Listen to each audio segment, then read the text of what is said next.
Graça e paz, meus irmãos. Esse hino, sendo cantado com um momento cívico aqui, nesse instante, nesta noite, nos remete à lembrança desta semana, a Semana da Pátria.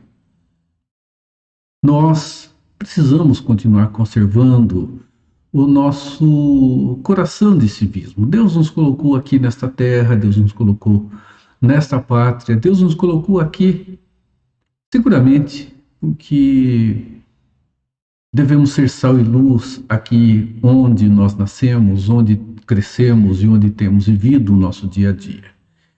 Isso me remete ao passado, quando, nesta semana, ainda em época escolar, nós, durante toda a semana, tínhamos o hasteamento da bandeira, cantávamos o hino nacional, usávamos broches nas cores verde e amarela, e sempre fazendo menção à riqueza desse nosso país. Vamos nos lembrar que o país somos nós, brasileiros, pessoas que têm a responsabilidade de viver aqui, sabendo que temos uma outra nação e uma outra pátria. Temos a pátria celestial, mas também temos a nossa pátria real. Aqui nós militamos até que chegamos ao local em que estaremos vivendo a situação triunfante.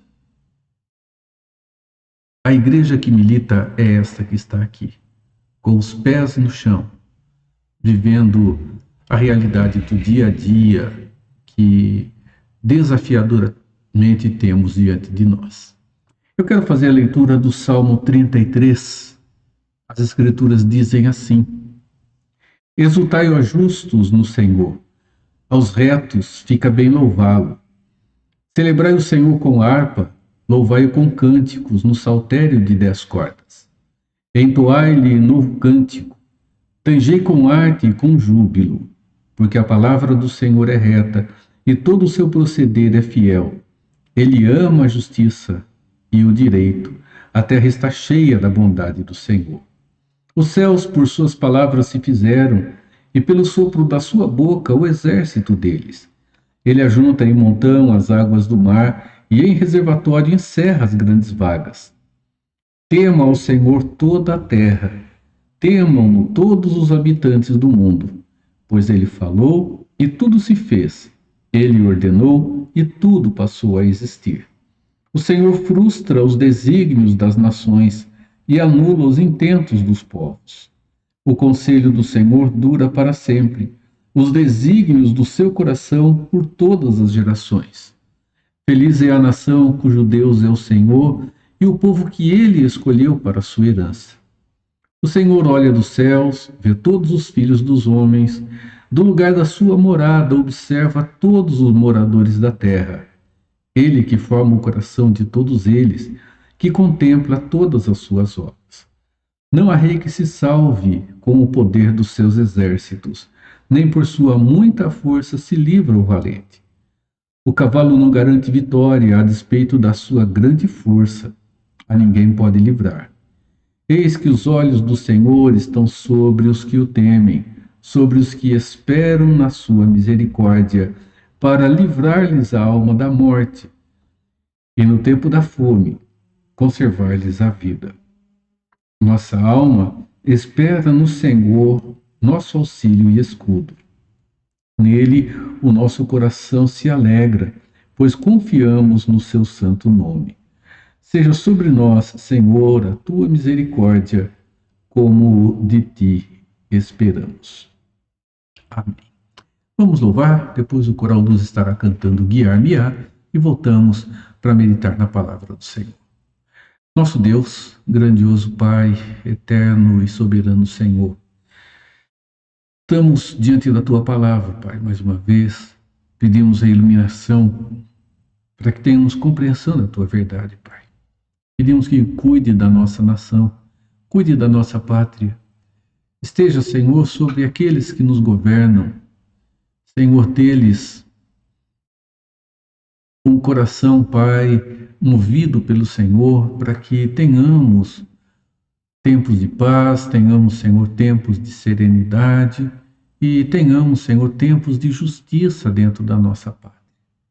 Senhor, nos abençoe e cuide daqueles que estão nos governando, que sejam instrumentos nas mãos do Senhor para bênção sobre a nossa nação.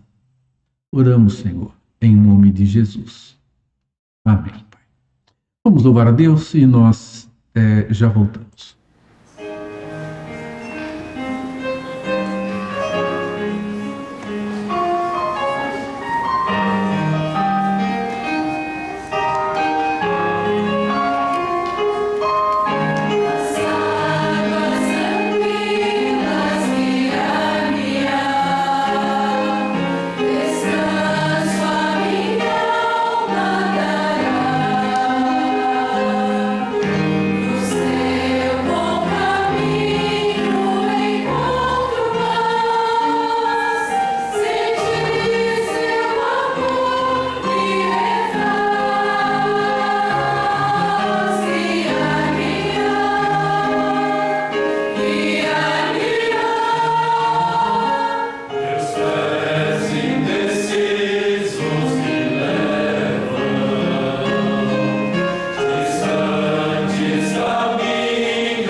Sempre nos guiará. É uma certeza, é uma segurança para cada um de nós.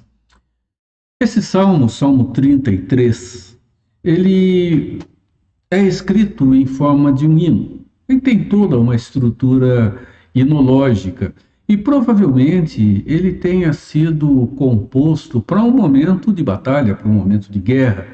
para um momento de afronta com inimigos que estavam diante do povo. Ele tem algumas características dentro dele que nos direcionam a pensar também desta forma. Meus irmãos, ele é um hino de louvor, um hino de exaltação, um hino de engrandecimento do nome do Deus Todo-Poderoso. Ele é um hino de louvor ao nosso Deus. E nesse hino de louvor, isto nos leva a pensar sobre a nossa própria vida. A relação de louvor ao Senhor não é apenas a relação de cântico, como tem sido popularizada nas comunidades cristãs no nosso tempo. Louvor significa a exaltação, o engrandecimento, aqui referindo-se a Deus, pelos seus valores, pelas suas características, pelos seus atos, pelos seus feitos. Nós devemos viver, sim, um momento de louvor ao nosso Deus. Eu disse, estamos na Semana da Pátria, estamos vivendo a nível mundial um contexto difícil, estamos vivendo dentro da nossa própria nação momentos de incerteza, de instabilidade. Nós, meus irmãos, diante do que nós estamos vivendo, diante de não vislumbrar um amanhã que podemos afirmar será assim ou será de uma outra forma, nós temos a segurança e a certeza de saber que toda a história ela está debaixo do governo, do controle e do senhorio do Deus a quem prestamos louvor e adoração. Um hino de louvor ao nosso Deus, um hino de engrandecimento do nome do Deus Altíssimo e do nome do Deus Todo-Poderoso. Esse hino, em primeiro lugar, ele nos traz uma expressão que nos confronta diretamente com o Senhor, o Deus Todo-Poderoso. Meus irmãos, um hino de louvor ao Senhor, sendo erguido a Ele, por entender, por ver, por ter diante de si um Deus de um caráter profundamente, extremamente e unicamente santo. Esse caráter santo de Deus significa que ele tem uma distinção da sua criação, de forma tal que a sua criação não o atingirá, não o alcançará em semelhança absolutamente em momento algum. O chamado de Isaías, no capítulo 6 do livro do profeta, nós temos a visão de Isaías quando ele chega diante do Senhor e naquela expressão majestática ele diz: Santo, Santo, Santo é o Senhor. Santo, Santo, Santo. Uma expressão enfática que revela, meus irmãos, a separação de Deus da sua própria criação, a sua distinção. Deus está elevadamente acima de tudo aquilo que ele criou dentro da santidade do seu próprio ser. Santidade da separação do seu ser com relação à sua própria criação. Os versos de 1 a 5 nos mostram isso. Fica bem louvar ao Senhor, aos retos fica bem louvá-lo. E, meus irmãos, dentro do caráter santo de Deus é importante nós observarmos. Primeiro, que a palavra do Senhor, ela é reta. Significa que a palavra do Senhor, ela é autêntica, ela é verdadeira e ela é única. E quando falamos em palavra do Senhor, nós estamos nos referindo a todo dito do Senhor, a tudo aquilo que é declarado, tudo aquilo que nos é revelado, tudo aquilo que nos é dado a conhecer. Meus irmãos, não há dúvida alguma sobre a revelação do Senhor. Primeiro, o caráter santo de Deus, ele começa a se manifestar na sua revelação. Ela é absolutamente reta, não há dúvidas com relação a tudo aquilo que Deus deu-nos a conhecer. Não há dúvida sobre o que Ele quis que nós tomássemos conhecimento. Toda a verdade de Deus, ela é única. E todo dito do Senhor é verdadeiro. Então nós observamos que a palavra do Senhor ela é reta. E meus irmãos, toda ação de Deus é fiel a si mesmo dentro da sua própria revelação. Essa expressão Deus é fiel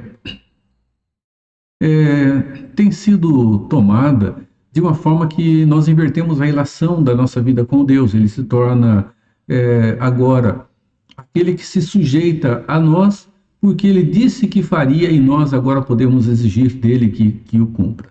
Meus irmãos, nós não vamos jamais chegar à autoridade de podermos exigir nada de Deus. Deus se obriga em cumprir aquilo que ele mesmo tornou conhecido de cada um de nós.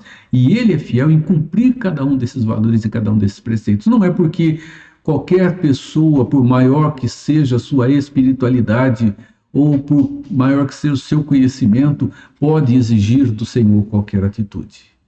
Ele é fiel a si mesmo. E as Escrituras dizem que o seu caráter é santo e ele não pode mentir, porque se assim o fizer, ele desqualifica o seu próprio ser, o seu próprio caráter dentro da divindade, do Deus que ele é. O seu proceder é fiel e ele ama a justiça e o direito.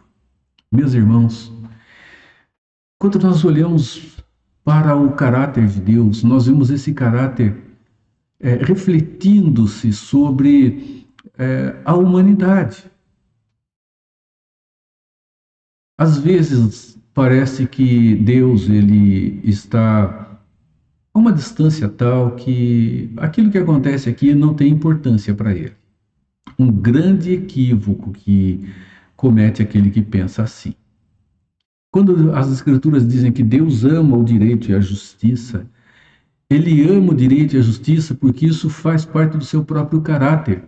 Nós olhamos o povo de Israel quando, meus irmãos, torceu a justiça, quando o povo de Deus torceu o direito, quando o povo de Deus não quis proceder de maneira reta, segundo o que Deus houvera lhe direcionado e ordenado, o povo sofreu. E aqueles que lideraram, distorcendo a verdade, sendo injustos, sofreram diretamente a consequência dos seus atos. Nós nunca podemos nos esquecer que nós somos livres, mas não somos senhores da nossa vontade, quando diz respeito que agora o nosso querer deve ser o querer do próprio Deus. As Escrituras dizem que agora nós temos a mente de Cristo, que nós somos uma nova criatura, temos uma nova maneira de pensar, temos um novo horizonte para visualizar. Isso significa que, irmãos, este horizonte, esta nova realidade, essas novas cores são aquelas que Deus tem nos dado a conhecer. A terra está cheia da bondade do Senhor. Com certeza. Essa bondade do Senhor que continua preservando tudo aquilo que Ele mesmo criou, sustentando tudo aquilo que Ele mesmo estabeleceu e mantendo Ele fidelidade à sua própria palavra. Deus disse a Noé que não destruiria mais toda a carne sobre a terra. Uma aliança, um pacto estabelecido, e Deus não fez mais isso. E não fará mais isso até o dia em que Jesus houver de voltar e tudo ser renovado e refeito em sua qualidade. No entanto, meus irmãos, Deus não deixa de colocar os seus olhos sobre os atos de justiça e injustiça que estão acontecendo. Seus olhos não são desviados desta situação que o mundo vive de tempo em tempo, com maior intensidade ou com menor intensidade. Então, louvamos a Deus pelo seu caráter que é santo. E o seu caráter que é imutável, o seu santo caráter, que é marca distintiva do seu ser como Deus e o Deus que ele é. Depois, meus irmãos, o louvor ele vai se estender pela grandiosidade de Deus, criando todas as coisas. E dentro da criação nós vamos ver, meus irmãos, a relação pactual se estabelecendo. Primeiro, uma relação pactual estabelecida em Adão, e depois uma relação pactual estabelecida em Cristo Jesus. Essa bondade de Deus, ela se manifesta de maneira plena sobre toda a sua criação pactualmente. E dentro dessa relação pactual, nós vemos, meus irmãos, a cada um daqueles que hoje vem à face de Deus através da fé, através da confiança, através da manifestação que agora há em Cristo Jesus presente em cada um daqueles que Deus mesmo tornou filho. Nós olhamos para o verso 12 desse salmo e tentamos aplicá-lo a contextos locais. Feliz é a nação cujo Deus é o Senhor. Normalmente a expressão para aqui. A citação do verso, ela termina aqui. Feliz é a nação cujo Deus é o Senhor. E a partir daí, muitos têm usado essa expressão e têm trazido essa expressão para um contexto menor, levando aos seus municípios. Feliz é o município cujo Deus é o Senhor, feliz é a nação cujo Deus é o Senhor. E muitos têm chegado diante do Senhor e têm entregado a Deus a nação, têm entregado a Deus a cidade, e desta forma têm entendido que declarativamente Deus, então, quando nós entregamos, ele se apodera, ele se apossa e ele vai passar a agir. Como se nós estivéssemos autorizando Deus a fazer alguma coisa agora, quando entregamos a ele o nosso município, o nosso estado ou a nossa nação. Bem, irmãos, é uma expressão alegórica dizer: Senhor, entrego nas tuas mãos. Uma expressão de segurança, de confiança. Uma expressão de súplica também. E uma expressão de declaração de inabilidade. Até mesmo de colocar diante do Senhor declarativamente que entendemos que não temos a competência para realizar algo que traga o resultado necessário, preciso, aquele que nós queremos ou que precisamos, que colocamos diante do Senhor. Irmãos, é uma expressão de confiança, mas nunca pode ser uma expressão de mudança de propriedade. Senhor, tatuí é minha, agora eu entrego ao Senhor para o Senhor fazer dela o que quiser. Não há propriedade sobre isso, meus irmãos. Por isso o termo competência se aplica. Não há competência da nossa parte para fazermos isso. Porque o nosso município não é propriedade religiosa de ninguém, espiritual de ninguém. E nós não podemos fazer isso ou entender que agora, através de uma declaração, tudo vai mudar. Nós declaramos, nós oferecemos, nós entregamos e Deus então fará as maravilhas. Salmo 32, no 33, no verso de número 12, ele tem um contexto local e um contexto maior. Um contexto local que envolve o povo de Israel no seu relacionamento com as nações vizinhas. Nações que tinham as suas divindades, que tinham os seus deuses. E deuses, meus irmãos, que as Escrituras falam que não passavam de ídolos. Salmo 115 nos fala isso. Meus irmãos, os deuses das nações não passam de ídolos, ou seja, os deuses das nações não passam de algo que elas próprias criaram dentro da necessidade que têm de ter um ser superior a eles, que esteja sobre eles, que os governe, que lhes dê direção, proteção e garanta as suas vitórias. No entanto, meus irmãos, o próprio Deus diz que esses deuses são invenção de pessoas, porque de fato eles não existem. Israel, sim, tem um Deus que é vivo e verdadeiro, porque só há o Deus de Israel, o nosso Deus, como de fato um Deus real. Os outros não são deuses. Então, meus irmãos, quando o salmista diz: Feliz é a nação cujo Deus é o Senhor, ele afunila, ele estreita aqui o entendimento, mostrando que a nação cujo Deus é Senhor para governar, para administrar, é Senhor para ir à frente e guerrear, essa nação, ela é bem-aventurada. E aqui, pactualmente, falando, olhando para a expressão do Velho Testamento, né, na antiga dispensação, Israel, ele era esse povo, um povo que Deus escolheu e que apontava para uma situação e uma realidade maior do que aquela que nacionalmente se estava vivendo.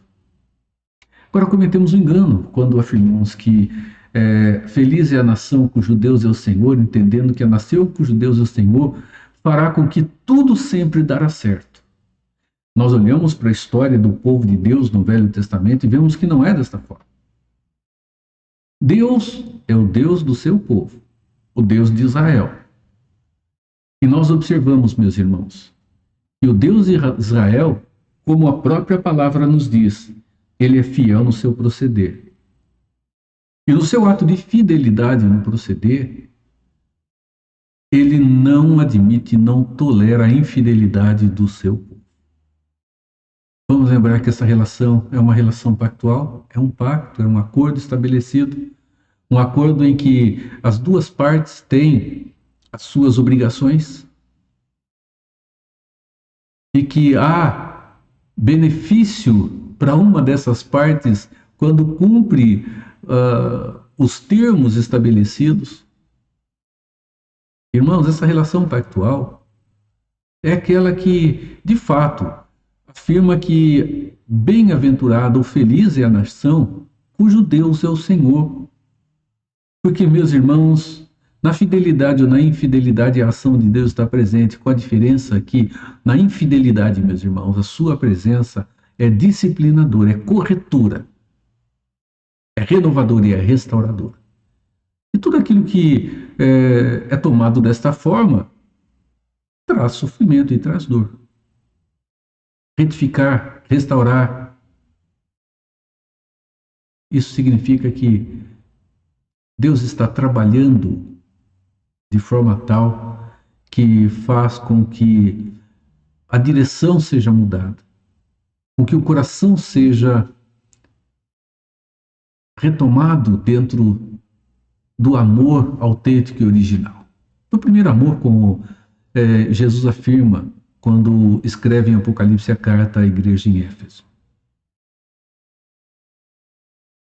Feliz é a nação cujo Deus é o Senhor. Essa nação vivendo em fidelidade, ela caminha em vitória. E assim caminhou o povo de Deus em vitória quando caminhou em fidelidade diante do Senhor. Mas caminhou em derrota também quando caminhou, meus irmãos, diante do Senhor em desobediência. O Velho Testamento, a relação profética que ali encontramos, mostra a nós o que implica em ter Deus, que é o Senhor, como Senhor da nação.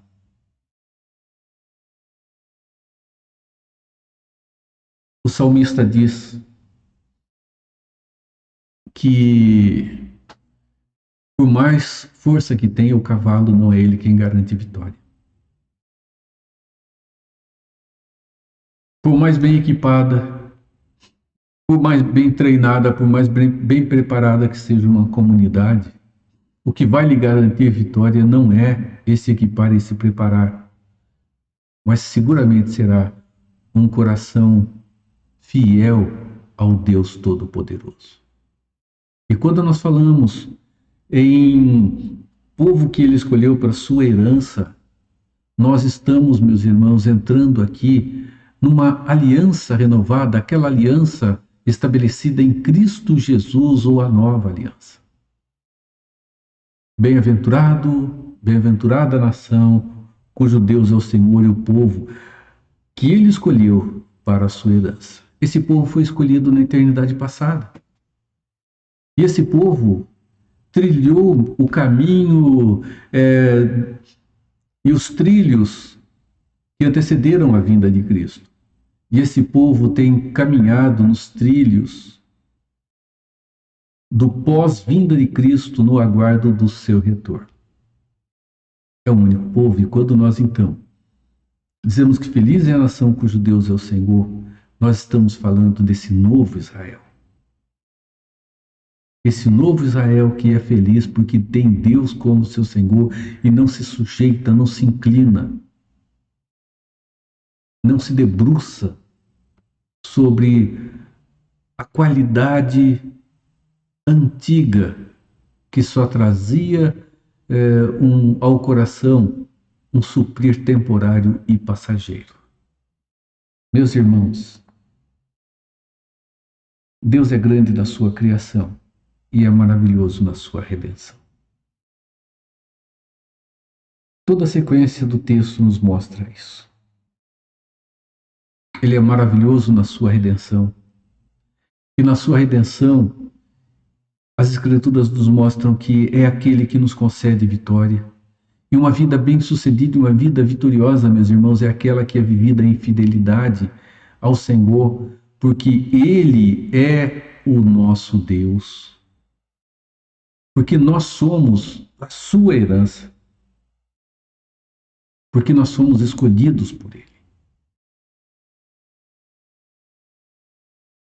Os olhos do Senhor estão sobre os que o temem, sobre os que esperam na sua misericórdia, para livrar-lhes a alma da morte e no tempo da fome conservar-lhes a vida. Meus irmãos, a nossa alma espera no Senhor, que é o nosso auxílio, o nosso escudo. Então, bem-aventurados somos. Não porque o Brasil é do Senhor Jesus, ou porque o Brasil é uma nação que é de Deus agora. Nem mesmo o Israel sanguíneo é considerado, meus irmãos, dentro da graça, a nação do Senhor. Porque dentro dela há pessoas que não serão alcançadas pela graça do Deus Todo-Poderoso e haverão de continuar a rejeitar a pessoa de Cristo Jesus como seu Senhor e Salvador, como o Messias. Um hino de louvor, meus irmãos, pelo caráter de Deus, pela beleza da sua criação e pelas maravilhas da redenção que Ele tem operado. Uma redenção que foi pensada, que está sendo realizada, está sendo executada e que será definitivamente consumada. Que Deus abençoe a nossa vida, que Deus nos renove dentro da sua graça e da sua misericórdia. E, de fato, bem-aventurado é a nação cujo Deus é o Senhor. E essa nação, ela não está circunscrita a um estado terreno, mas está abraçando de maneira única todos aqueles que agora fazem parte da nova aliança na pessoa de Cristo Jesus. Meus irmãos, que Ele nos abençoe. Amém. Vamos louvar a Deus, meus irmãos, vamos interceder pela nossa pátria e depois voltamos, oramos para encerrar esse momento juntos aqui.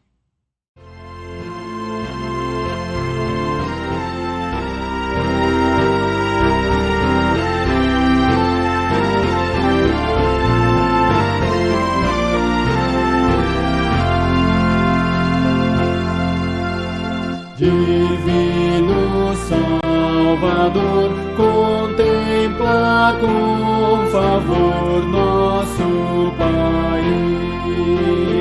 Dá-nos interna paz, governo bom, capaz, dita que satisfaz sorte feliz.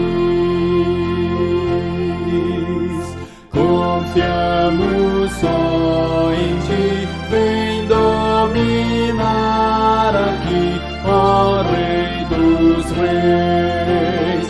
Dirige o pátrio lar, ensina a governar, conforme o teu mandar, por justas leis.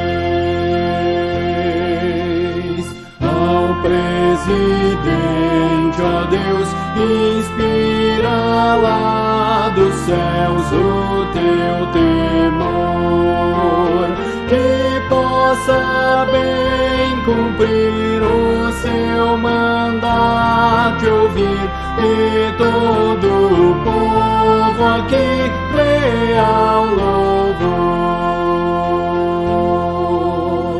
A nossa pátria tem sustento e todo bem de ti, Senhor. Aos pobres dá comer, aos ricos faz ver, como convém viver em mútuo amor. Do crime e rebelião concede a proteção que é divinal. Guardar-nos vem, Senhor, de guerras e terror, ser nosso defensor, desvia o mal.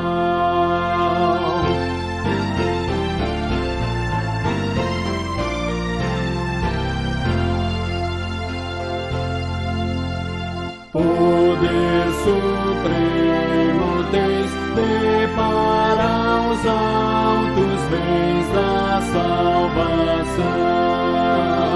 Brilha benigna luz, e o teu favor produz, reine o Senhor Jesus sobre a nação.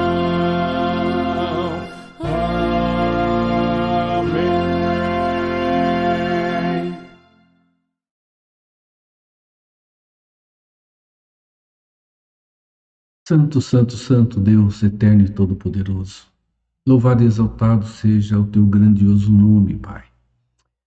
Obrigado, Senhor, pela nossa nação. Continuamos intercedendo pelos líderes do nosso país. Pedimos a Deus que encontrem sabedoria, e esta que vem do Senhor, e use aqueles que são os teus filhos, que estão envolvidos de alguma forma com a liderança da nossa pátria. Proteja, Senhor. Cuide, guarde esses nossos irmãos, para que, dentro de tantas situações de tentação, de provação e de luta, eles tenham segurança, que eles tenham firmeza e que eles entendam que a vitória não é dos fortes, não é dos que correm melhor, mas daqueles que são fiéis e sinceros, caminhando junto do Senhor, Pai. Cuide da nossa família, cuide, Senhor, dos nossos lares. Nos guarde, Senhor. Nos dê um coração voltado a Ti acima de tudo. Oramos em nome de Jesus. Amém.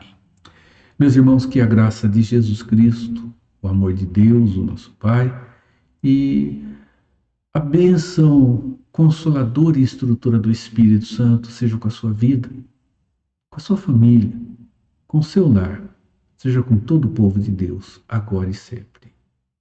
Amém. Amém.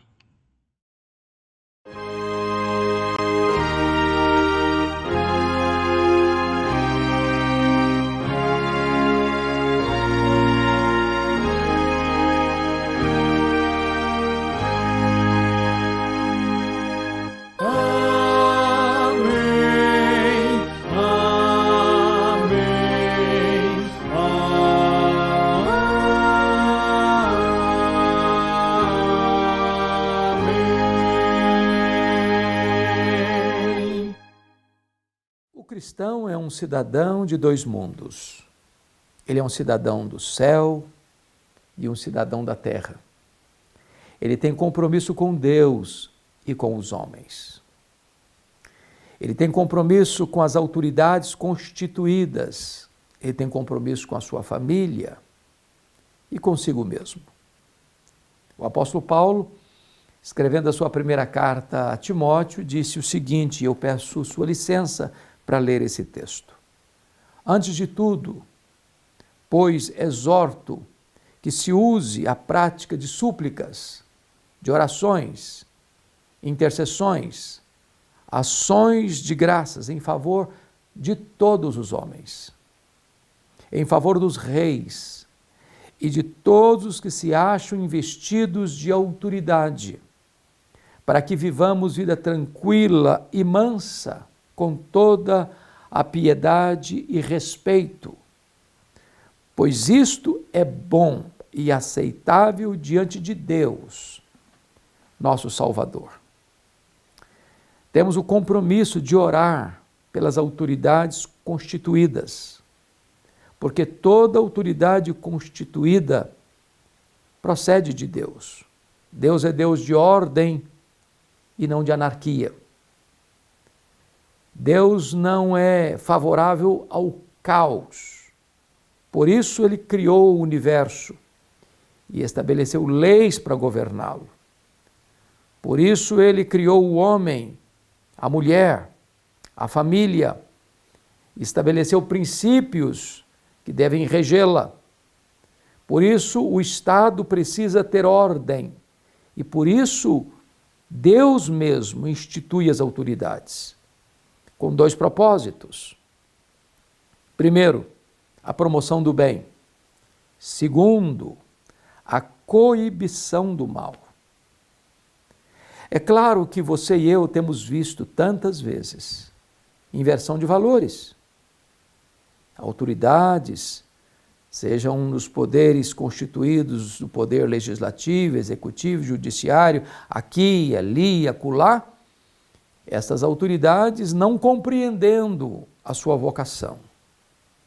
E tantas vezes, coibindo o bem e promovendo o mal. Cabe nos exortar as autoridades quando isso acontece, porque a igreja é a consciência do Estado. Nosso papel, entretanto, não é difamatório, não é de espalhar fake news, não é de macular a imagem das autoridades, mas de orar por elas. Orar por elas. Ainda que você possa ter seríssimas críticas à pessoa, ou a posição que ela representa, merece nossa mais profunda reverência e respeito. É preciso que o povo de Deus se levante para ser um povo intercessor, reparador de brechas, e colocarmos as nossas autoridades nas mãos de Deus, para que elas entendam que elas governam debaixo da autoridade de Deus, que elas são diáconos de Deus, para servir ao povo, em vez de se locupletarem usando o povo. É necessário que as nossas autoridades compreendam isso e que nós, povo de Deus, compreendamos a nossa missão de interceder pelas autoridades constituídas.